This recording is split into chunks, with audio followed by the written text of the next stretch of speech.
This is a beautiful story that comes in the Musnad of al-Bazzar. Once a Bedouin came into the gathering of the Prophet ﷺ. Now you guys know all the juiciest stories in Seerah start with the Bedouin walking in. Think of the Bedouins as the cranky uncles of back in the day.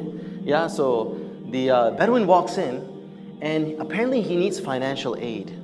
So he comes to the Prophet ﷺ and he's like, I need some money. And the Prophet ﷺ, very gracefully, he actually gives him money and stuff. And then the Prophet ﷺ just wants to make sure, as someone who's a good customer service agent, he just wants to make sure he's happy and satisfied. So the Prophet ﷺ said, Ahsantu ilayk.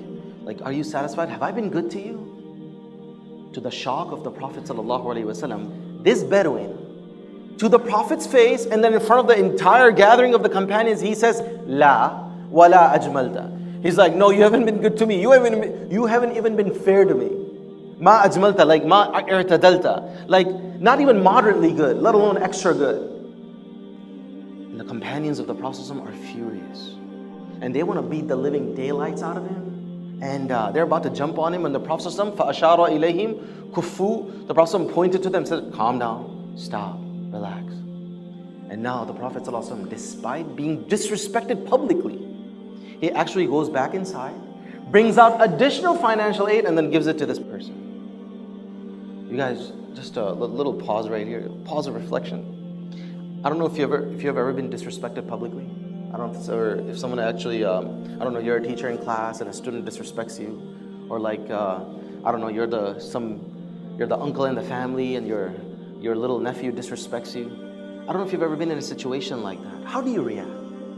I think I speak for most of us that if someone disrespects you publicly, you want to make an example out of it. Your blood pressure starts to rise.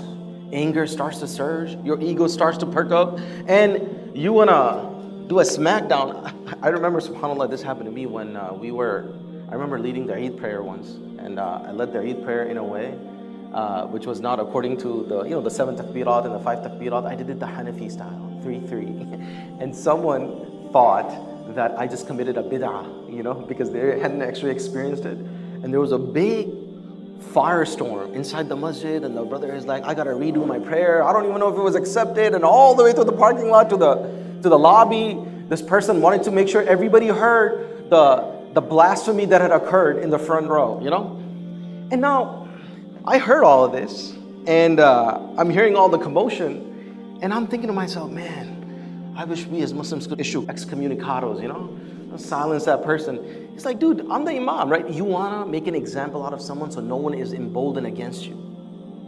Our Prophet ﷺ, despite being addressed in this manner, and he's the head of the state, and he's the Prophet of God, and he's the judge, and he's got all these hats that he's wearing, our Prophet ﷺ goes inside, brings out additional financial aid, and gives it to this person.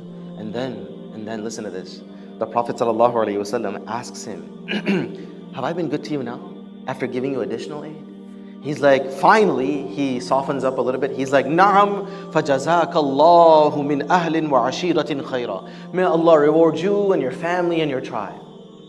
And then the Prophet ﷺ tells him, earlier you said a few things and my companions weren't very happy.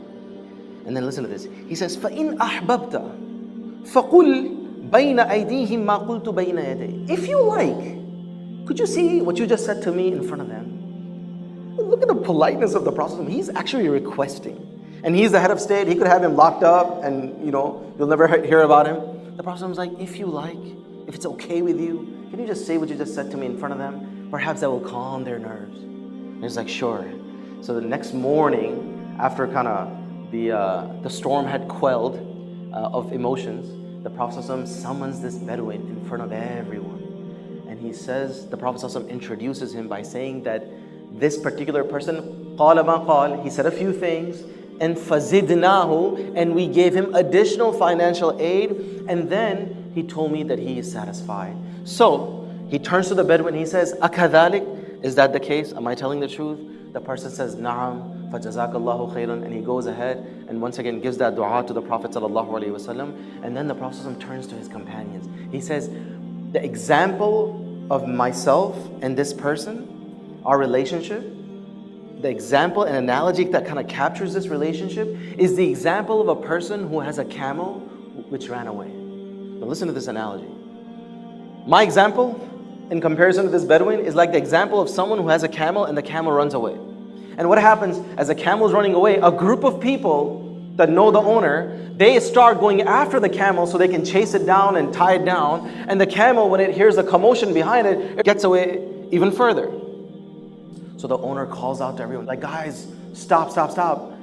I know my camel the best, and I'll be more gentle with the camel than you'll be. So he stops everyone, and then he himself goes after the camel and gently brings it back, has it kneel down, puts a saddle on it, and then sits on it. The Prophet ﷺ said, my example with this Bedouin is like that owner with the camel. I was able to bring him back when you would have scared him away. Sallallahu Alaihi Wasallam. And then the Prophet says, had this Bedouin been turned off and rejected and dejected because of our overreaction, and he would have gone away, having disrespected Allah's Messenger, potentially outside of the fold of Islam, and then we further pushed him out, if he would have died in that state, potentially he could have been in hell. Yet the Prophet ﷺ's policy was, no ummati left behind. Sallallahu Alaihi Wasallam. Every believer needs to be saved, and that is our Prophet Sallallahu Alaihi Wasallam. So that's his good manners and actions. I think enough said. Just the personality and the humility of the Prophet Sallallahu Alaihi Wasallam, and to not be easily triggered. Folks, if good manners could be boiled down to one thing, I think we would say to not be easily triggered, to not be easily driven up the wall, to not let someone so easily press your button and then you lose your cool and you lose your composure.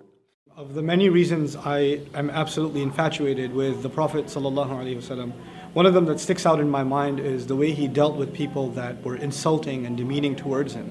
One time he's sitting in the company of his best friend and his most ardent believer, Abu Bakr, and they're sitting together and some people came and started heckling them. And they started doing so by cursing the Prophet ﷺ. Actually, no, not by cursing him, but cursing Abu Bakr, his friend, and cursing him, his mother, his sister, his family, his daughters, etc. And Abu Bakr sitting there patiently knowing that that's what's demanded of him. He needs to be able to take these insults and these horrendous words and respond in a civilized, quiet fashion. But they realize they can't get anything out of Abu Bakr, so they start turning to the Prophet and they start cursing him and saying things about him, which at that point Abu Bakr couldn't take it, because his love of the Prophet was so intense, ﷺ, that he just got up and he just started, trying to stop them from saying the words that they were saying. And the moment he got up and tried to deal with them, the Prophet himself got up and started walking away. So now Abu Bakr is in a bind. Should he deal with these fools that were making fun of the Prophet, or should he go after his beloved Prophet? So he decides to leave those guys, they're not worth it. He goes after the Prophet himself, and he says to him, why did you leave?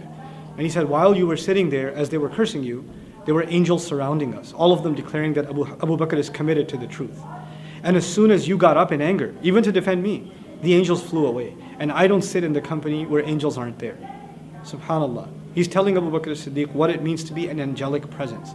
Muslims, our love of the Prophet ﷺ is only increased because of the people who hated him, who said the worst things about him. He was actually only able to respond to them at the lowest level with silence, with nothing, just walking away.